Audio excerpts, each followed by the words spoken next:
Tal como tínhamos prometido, hoje falamos de mais um pato.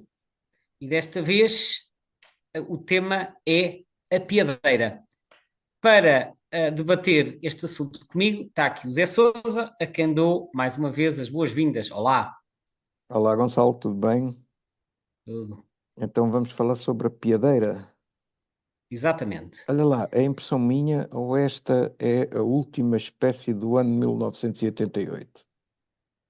É a última espécie do ano de 1988. Foi no dia 27 de dezembro, quando eu fiz uma visita à Reserva Natural das Dunas de São Jacinto, que fica no Conselho de Aveiro. Eu falei mais em detalhe acerca desta reserva e do seu contexto na conversa anterior, portanto agora não me vou estar a repetir. Portanto, quem quiser ouvir a conversa anterior sobre o marrequinho, está lá explicado quer a história da reserva, quer como é que eu vou parar a este local.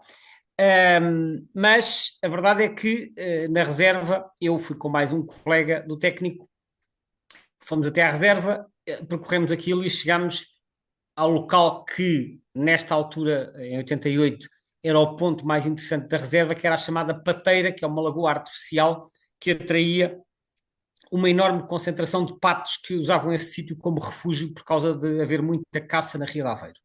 E então foi nesta visita que nós observamos uma série de patos, entre os quais uma piadeira, uma marrequinha, uma não, entre os quais uma espécie nova, primeiro que foi a marrequinha e a seguir outra espécie nova que foi a piadeira.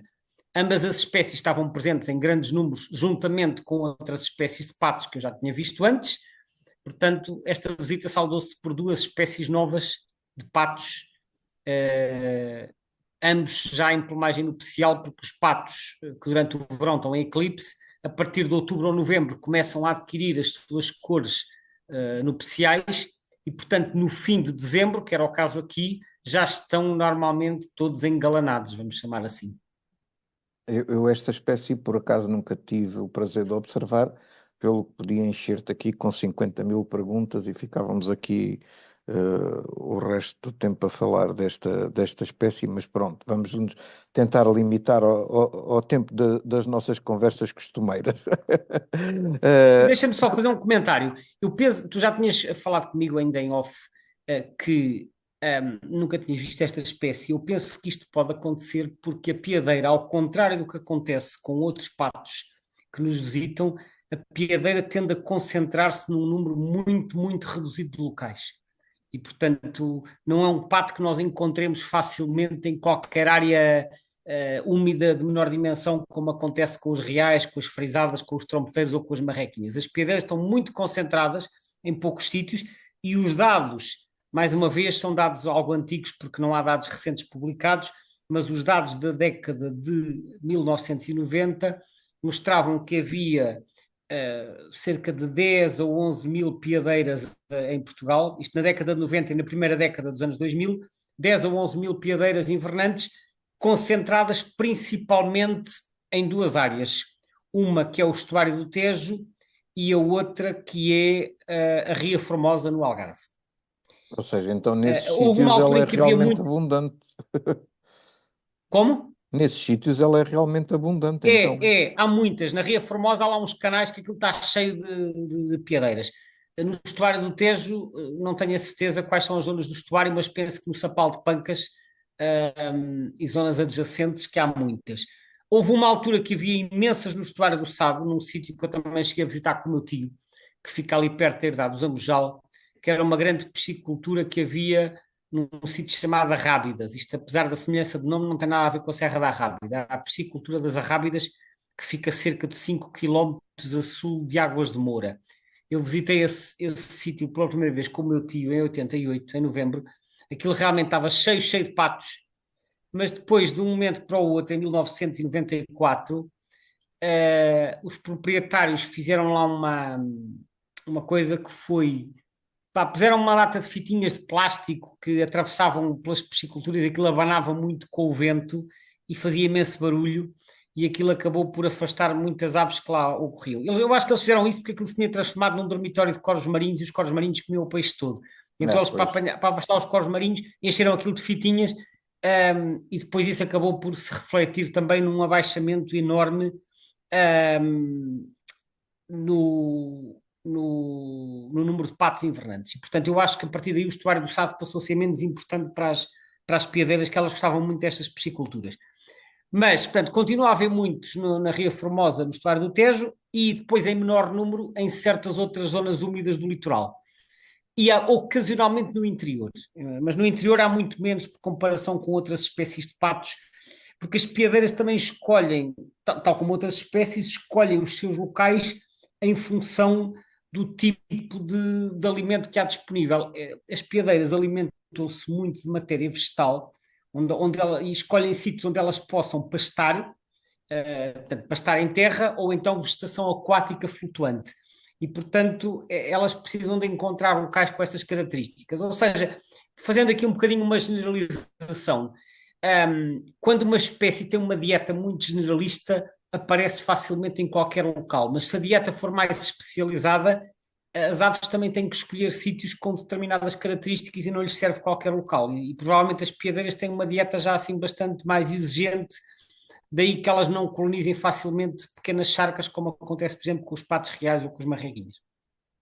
Esta espécie também é uma migradora, não é? De onde é que ela vem e onde é que ela passa o inverno Bem, para além de esta Portugal? espécie, ao contrário da maioria dos patos que nós já aqui falamos, que ocorrem também na América do Norte, a piadeira é uma espécie que só nidifica no Velho Mundo. Nidifica ao longo de uma vasta área que se estende mais ou menos. Eu estou assim a olhar para o mapa, isto é mais ou menos a norte do paralelo 55. Portanto, é nas zonas boreais, aquilo que nós chamamos de zonas boreais.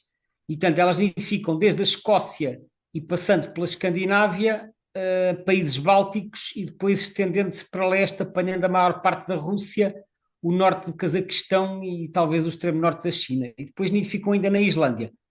E vêm invernar, são totalmente migradoras, vêm invernar em latitudes temperadas, portanto, Reino Unido, França, Holanda, Alemanha, Itália, e depois no Mediterrâneo, e algumas descem para invernar no norte da África ou na África tropical.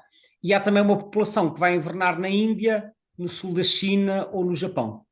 Portanto, resumindo, Olhando para elas o mapa, nidificam. também parece que no All About Birds, parece um mapa em que aparentemente elas também vão nidificar, peço desculpa, invernar no continente americano norte. Aparecem algumas a invernar no continente americano, embora não sejam de maneira nenhuma comuns. Portanto, aparecem algumas, pelo que eu li, há uma invernada regular na América do Norte, mas em números pequenos, são provavelmente indivíduos vindos do extremo leste da Ásia, daquela zona mesmo do extremo oriental da Rússia. Agora, as aves que vêm invernar na Península Ibérica, aquilo que se sabe é que elas têm origem numa vasta área, de diferentes países. A maioria das aves recuperadas na Península Ibérica tinham sido anilhadas na Holanda, mas elas não nidificam na Holanda, portanto, provavelmente eram aves que estavam lá de passagem ou a invernar. Depois há recapturas de outros países como a Inglaterra, Rússia, Dinamarca, Finlândia e Islândia, e curiosamente há uma recaptura de uma ave do Cazaquistão, portanto, que já é na Ásia Central. Portanto, essa ave anilhada no Cazaquistão voou 5.600 quilómetros e foi recapturada na Andaluzia. Repara que aqui a migração já nem está a ser feita de norte para sul, é quase de leste para oeste, não é? Só que nós às vezes pensamos nas migrações como sendo norte-sul, um bocado enfim, para ir a sítios onde as temperaturas sejam mais altas e as águas não estejam congeladas, que é muitas vezes isso que acontece com as aves aquáticas, mas a migração de leste para oeste também faz todo o sentido. Se nós pensarmos que o Cazaquistão, estando lá enfiado no meio da Ásia, tem um clima imensamente continental, e uma característica do clima muito continental é que é muito quente no verão, mas é muito frio no inverno, e portanto aquilo deve ficar tudo congelado. E então as aves, em vez de migrar para sul, algumas podem migrar para o oeste, porque vão para a Europa, que é uma zona de clima muito mais ameno, sobretudo ao longo das costas, e onde as águas não congelam. há outras espécies em que isto acontece. Portanto, este caso desta ave vinda do Cazaquistão e outras vindas da Rússia podem ser um exemplo disso. Mas há também um caso de uma ave anilhada em Doñana, que fica, portanto, as marismas do Guadalquivir, em novembro de 1970, e que no inverno seguinte foi recuperada 3.200 quilómetros mais a leste, num lago na Anatólia, que fica na Turquia. Portanto, ela foi invernar num ano na Espanha e no inverno seguinte estava na Turquia. E isto é engraçado, mas acontece com muitas espécies que é o seguinte: elas quando migram para invernar, elas podem não ir passar sempre o inverno ao mesmo país. E portanto, esta Provavelmente ave metem-se num grupo e para onde o grupo for sim, mas, levam ela sim, atrás, mas não é? o rumo que o grupo segue pode ter a ver muito com as circunstâncias particulares que existem naquele ano, e em termos de níveis de água e de alimento disponível. Portanto, se é verdade que há espécies, e nós já falamos disto, que voltam sempre para invernar ao mesmo local, portanto, há espécies e indivíduos que são muito fiéis aos seus locais de invernada, há outras que é exatamente o oposto, são extremamente oportunistas e vão escolhendo os melhores locais, consoante seja, por exemplo, um ano mais seco ou um ano mais úmido. E, de facto, daqui à Turquia é uma distância enorme. Enfim, eu até agora até poderia especular um bocadinho e imagina assim: imagina aves que venham do Cazaquistão, começam a vir para o oeste, se chegarem à Turquia e as condições de invernada forem boas, ficam por lá. Se não forem boas, continuam para o oeste e vêm até Espanha. Voam mais Ok? uns quilómetrozinhos. Sim, Pois. atenção, eu estou a especular porque eu não sei se foi isto que se passou. Estou apenas a dizer que quando uma ave está a migrar e vai escolher o seu local de invernada, ela escolherá um local quando chegar a um local e vir que há ali boas condições. Se vir que há ali boas condições de Claro. alimentação para passar o inverno, não há necessidade de continuar a viagem, porque as aves continuam a viagem até chegar a um sítio que reúna condições. Se num determinado ano encontrarem esse sítio mais cedo, podem aproveitar e passar o inverno aí. Portanto, os níveis da água, e como nós sabemos, há anos secos e anos úmidos, e isso tem impacto nos níveis de água que existem nas lagoas e em certos reservatórios, e isso explica porque é que em certos anos nós encontramos cá muitas aves de uma determinada espécie a invernar e no ano seguinte não vemos quase nenhumas, porque elas foram a invernar para outros sítios que tinham melhores condições. Eh, Falando aqui agora do nome científico, Mareca Penélope, não deixa de ser um nome científico com duas curiosidades. Primeiro, o Penélope, acho-lhe uma certa piada a aparecer aqui este nome, que vais ter que explicar, e a outra coisa também é o facto de que este não é um Anas. Não, este não é um Anas, este é um Mareca, mas já foi um Anas. A primeira coisa que é preciso dizer. Este pato ocorre na Suécia. A Suécia era a terra natal do Linneu e, portanto, esta espécie foi descrita pelo Linneu em 1758 com o nome Anas penélope. Portanto, o Linneu colocou a espécie no género Anas. O género Mareca é proposto muito mais tarde, e a espécie é transferida para lá, juntamente com a piadeira, e este nome deriva, isto é um caso raro nos nomes científicos, deriva do português marreco. Segundo o Birds of the World, marreco é um nome usado, sobretudo no Brasil, para descrever certos patos de pequenas dimensões. Então, marreco foi adaptado para mareca. Quanto ao Penélope, bom, o Penélope, a origem do Já Penélope, agora, já aqui agora no... antes de ir para o Penélope, Sim, quem é que propôs esse nome do Mareco? do Mareca. Bom, o género Mareca é proposto por um ornitólogo chamado Stephens, que é o James Francis Stephens, que era um naturalista inglês que viveu, sobretudo, na primeira metade do século XIX. Eu julgo que é a Mas primeira referência a esse naturalista ao longo destas cento e tal conversas, não é? que eu me recordo, sim, porque ele era sobretudo entomologista. Portanto, ele não era tão dedicado à ornitologia como outros naturalistas. Mas, como acontecia às vezes também nessa época, embora ele ele se dedicasse mais a outro grupo de animais, ele, entre 1815 e 1825, ele começou-se a interessar pela ornitologia e contribuiu para os trabalhos de outro zoólogo, que era o George Shaw, também inglês. Portanto, havia naturalistas que se interessavam mais por um determinado grupo de seres vivos, mas que depois, como ainda havia muito conhecimento que ainda não tinha sido adquirido, havia alguns que depois que trabalhavam com vários grupos de animais em simultâneo e acabavam por propor determinados nomes. Mas sim, penso que é a primeira vez que estamos a falar aqui do Stephens. E então foi ele que propôs, mas, segundo o Birds of the World, esta história do marreco, ou do mareca, já vem referido por um tal Mark Grave em 1648. Portanto, eles às vezes propõem géneros que já tinham sido descritos em trabalhos mais antigos, até anteriores ao Linneu.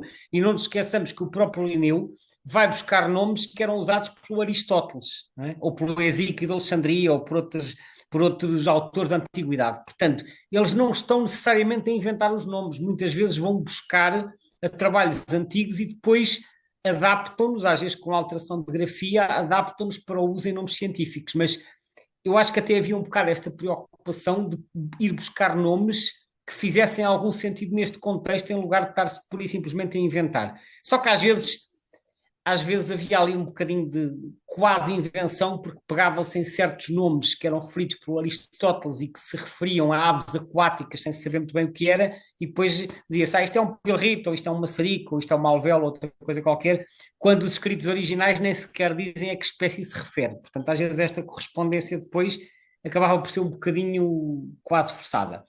Quanto ao Penélope, bom, o Penélope, a origem aqui é um bocadinho mais obscura, e não se sabe muito bem de onde é que isto aparece. Há aqui várias teorias para explicar o uso deste nome.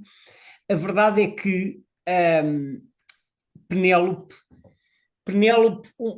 há uma história da mitologia que diz que Penélope referia-se a um pato que supostamente teria salvado a Penélope, que era a mulher de Ulisses, teria salvado a Penélope quando ela foi atirada ao mar. Mas depois, supostamente, Penélope depois passou a ser, até se pensa que é uma corruptela do nome latino Penelopes. Portanto, em latim seria Penelopes, que é um tipo de pato, e por sua vez esse termo deriva do grego Penelopus, que também seria um tipo de pato com riscas púrpura, o tal que supostamente teria salvado a Penélope.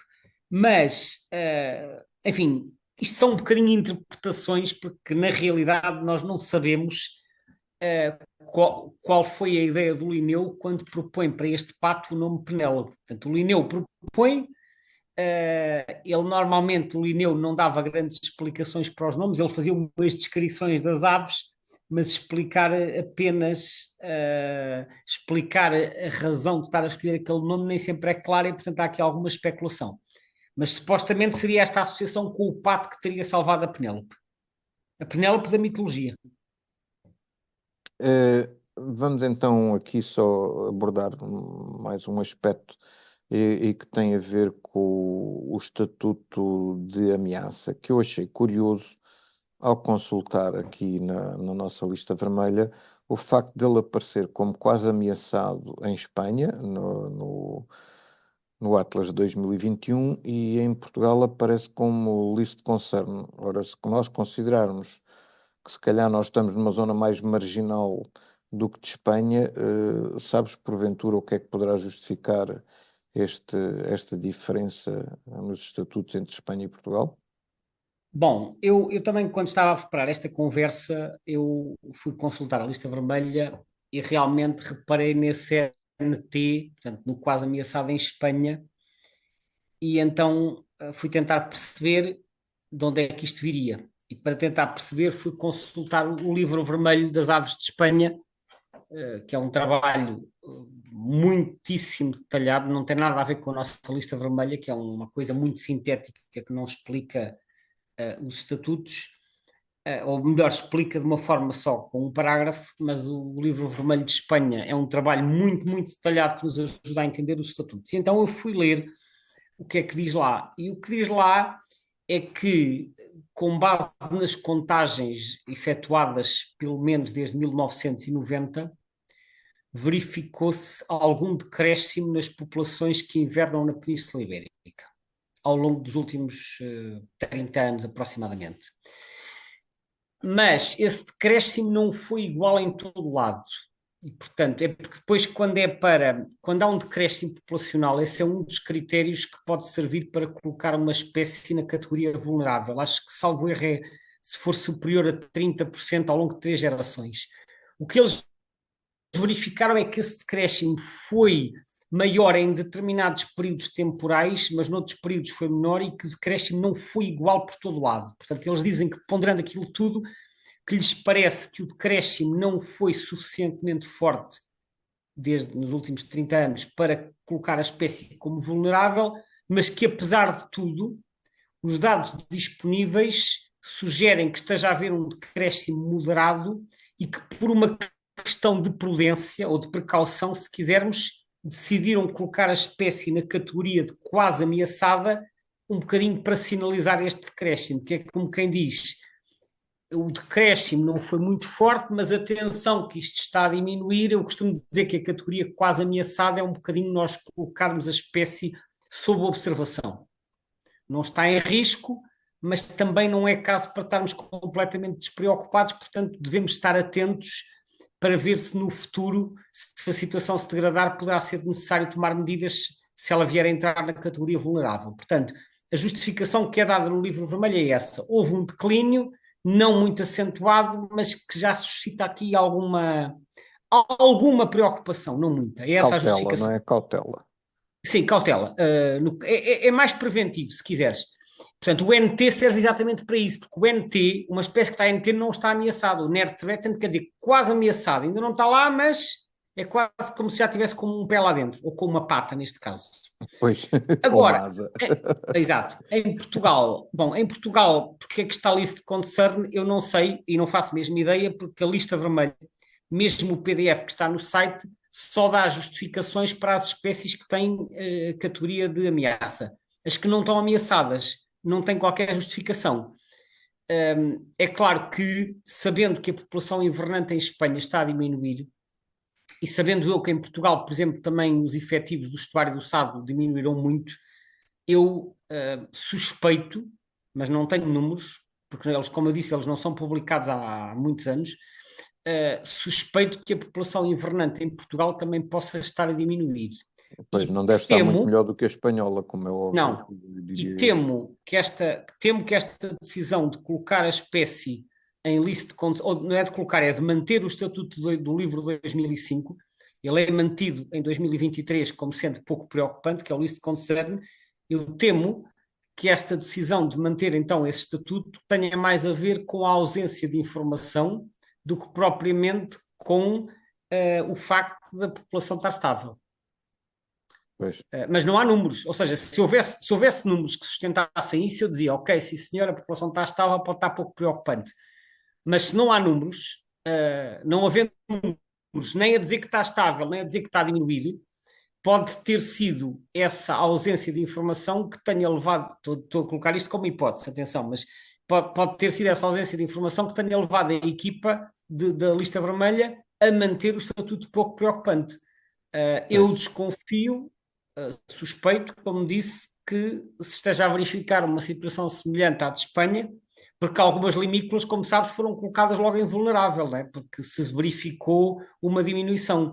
Neste caso, eu não sei que números é que há, porque de facto as contagens deixaram de ser publicadas. Portanto, eu, mais uma vez, e eu vou-me repetindo cada vez que estamos a falar de aves aquáticas invernantes, mas espero que alguém que esteja ligado a isto possa ouvir e tomar algumas decisões nesse sentido. Eu deixo aqui o meu apelo no sentido de os dados das contagens de aves aquáticas invernantes serem disponibilizados ao público, nomeadamente online, que penso que hoje em dia é a forma mais simples, ou através de alguma publicação, mas acho que era essencial nós termos acesso à informação, porque há mais de 20 anos que não há dados publicados e eu acho que isso é uma pena. Gonçalo, num minuto, como é que é nas ilhas? Não, esta espécie não aparece nas ilhas. Penso que haverá um ou outro registro, portanto, nos Açores, pelo menos, sei que há observações, mas a espécie é rara, é acidental, aparece lá pontualmente, talvez sejam indivíduos vindos da Islândia. Na Madeira não fui verificar, é capaz também de haver registros pontuais, mas não é de maneira nenhuma uma espécie irregular. Ok, muito obrigado, Gonçalo. Obrigado, Zé, e vemo-nos em 1989, não é verdade? É verdade. Até para o ano, então. É para o ano.